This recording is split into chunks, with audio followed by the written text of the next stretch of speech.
ప్రపంచ చరిత్రలో బీటిల్స్ అనే ఒక సంగీత బృందం ఉంది. అది 1960 సంవత్సరంలో కొందరు యవనస్తులు చక్కని పాటల ద్వారా పట్టణాలని మొత్తం అమెరికా, జర్మనీ, ఇంగ్లాండ్ ఉర్రూతలొగించేశారు.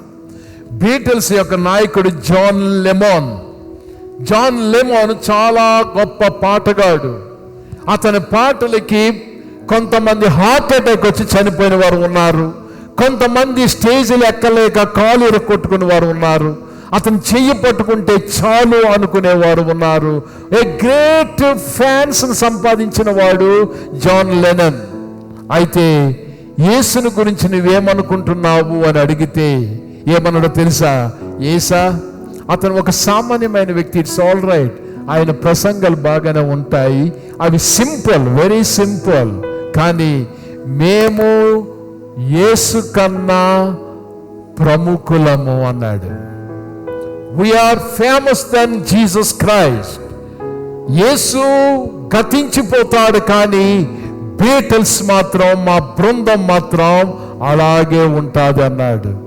1966 సంవత్సరంలో నడి రోడ్డు మీద 6 తూటాల ద్వారా కాల్చబడి నడి రోడ్డు మీద ప్రాణాలు వదిలేశాడు జాన్ లెమన్.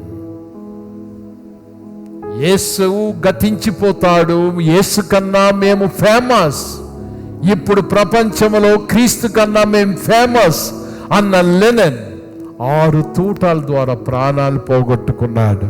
నా ప్రియమైన సంగమా, ఈరోజు నీ జీవితంలో ఎంత పైకి వచ్చినా ఈ డిసెంబర్ మాసంలో మనం ఎన్నో రకాలుగా క్రిస్మస్ చేయాలనుకుంటున్నాం. మన ఇల్లు అలంకరించుకోవాలి, మన దేవాలయాలు అలంకరించుకోవాలి, మన బిడ్డలకి బట్టలు వేయాలి, మంచి వస్త్రాలు, స్టైలిష్ బట్టలు, ఇవన్నీ మన ఆశలు. బట్ ఒకటి చెప్తున్నాను, బెత్లెహేం ఎక్కడ ఉంటుందో తెలుసా? సాత్వికమైన నీ చిన్ని పాకలో ఉంది, సాత్వికమైన నీ హృదయంలో ఉంది, వినయంతో కూడిన నీ హృదయంలో ఉంది. యేసుకు మించిన బట్టలు వేయకండి మీ బిడ్డలకి, యేసుకు మించిన ఆర్భాటాలు చేయకండి మీ ఇళ్లల్లో, యేసుకు మించిన సోకులు చేయకండి. లైఫ్ స్టైల్ యేసు తీసుకోండి. లైఫ్ స్టైల్ యేసు తీసుకుంటే అక్కడ వినయము, సాత్వికము, దీన మనసు ఇవన్నీ కనబడతాయి.